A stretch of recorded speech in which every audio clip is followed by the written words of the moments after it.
Ito na naman po ang inyong lingkod, si Mr. Destiny. At magbibigay po tayo ng pinakamainit na update po ngayon sa social media, mga kaaldab. Itong video na pinanonood ko po sa inyo, late na po yan, throwback video po yan, para lang klaro, para lang po sa mga taong dumadaan at bumibisita sa channel ni Mr. Destiny.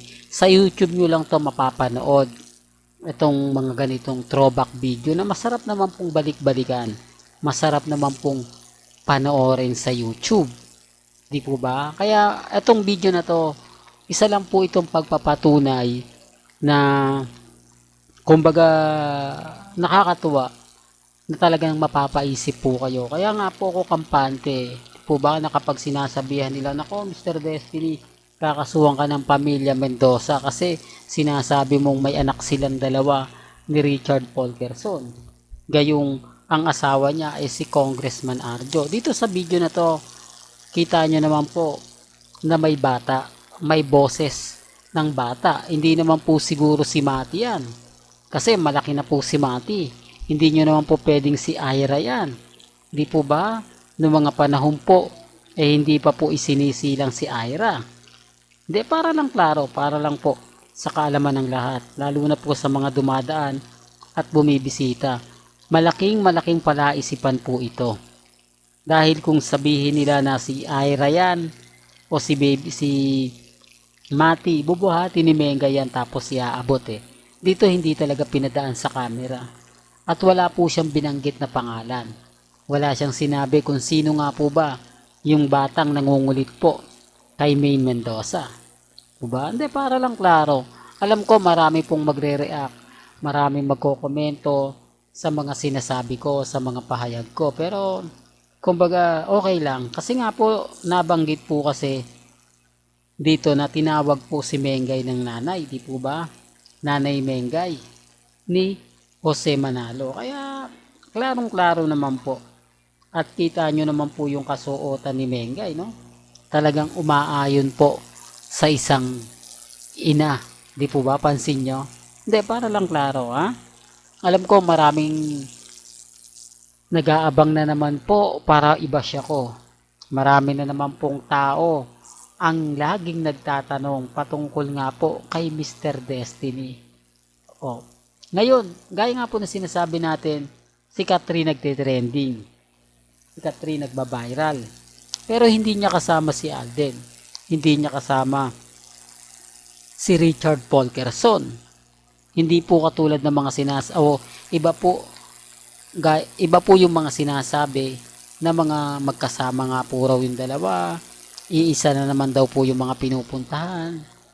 Remind ko lang po hindi po ako namimilit sa mga taong ayaw po.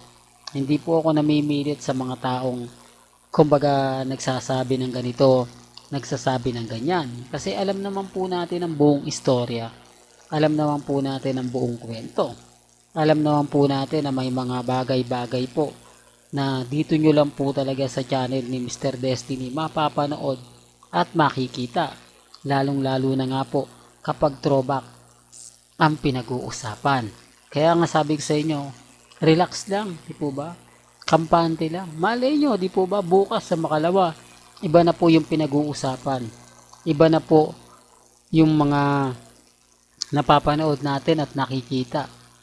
Sa ngayon, lagi ko naman pong sinasabi, lagi ko naman pong pinapaliwanag na maging kampante lang po kayo. Maging matatag.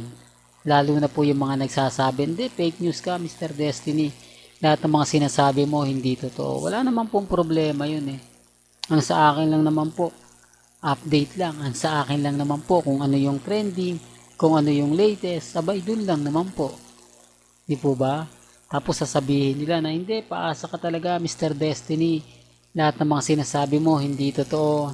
Lahat ng mga kwento mo, Kumbaga walang katotohanan, keso ganito, keso ganon. Remind ko lang po, lahat po ng mga ina-update ni Mr. Destiny, base po ito sa mga nakukuha nating impormasyon sa social media. Hindi po ito gawa-gawa lang. Kasi una sa lahat, hindi ko na kailangan pang ipakita o i-post dito kung bakit trending si Catherine. Hindi ko na rin po kailangan pang iparamdam, lalo na po yung mga sinasabi nila. Kasi wala naman pong ganap si Alden. Kaya nga Catherine lang ang trending eh. Pasensya na po sa mga Aldab fans. Kung bakit ko to sinasabi o kung bakit ko to pinapaliwanag, para lang klaro. Para lang po alam po ninyo yung mga nangyayari at nagaganap po sa social media. Lalo na po sa Instagram, sa Twitter, sa Facebook. Napakarami po niyan. Kaliwat kanan pa. Taliwas sa mga nagaganap at nangyayari. Yung mga nagre-react na keso ganito, keso ganon. Okay lang yan. Hayaan nyo lang po. Ang importante lang naman po rito, walang ganap si Alden. Walang post si Mengay na magsasabing ganito, magsasabing ganyan. Basta may mga update na po na mapapansin nyo na parang si Catherine ganito, si Catherine ay ganon. Hayaan nyo lang po. Gaya nga po ng sinasabi natin, pinapaliwanag, wala pong post sa Instagram, wala pong post sa Twitter, sa Facebook na magsasabi pong magkasama sina Congressman at si Mengay. O sa Bulacan issue na naman po tayo na naandun si Alden, hindi naman po ako namimilit. Kung ayaw po nila, okay lang naman po yan. Di po ba? Hindi ko naman po sila pinupush na paniwalaan nyo si Mr. Destiny. May kanya-kanya tayong pananaw, may kanya-kanya tayong opinion. Yung mga taong dumadaan lang at bumibisita sa channel ni Mr. Destiny, sila lang naman po ang binibigyan ko lagi ng update. Especially ang mga mommies, mga titas, at mga senyor na walang sawa pong nagmamahal sa channel natin.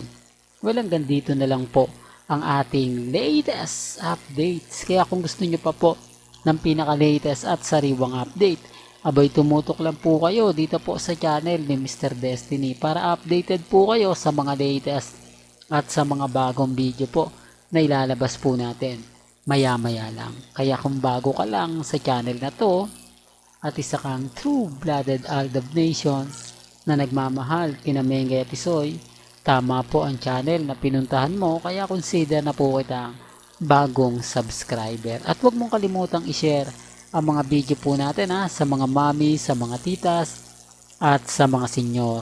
Hanggang sa muli, salamat po sa panonood at pakikinig.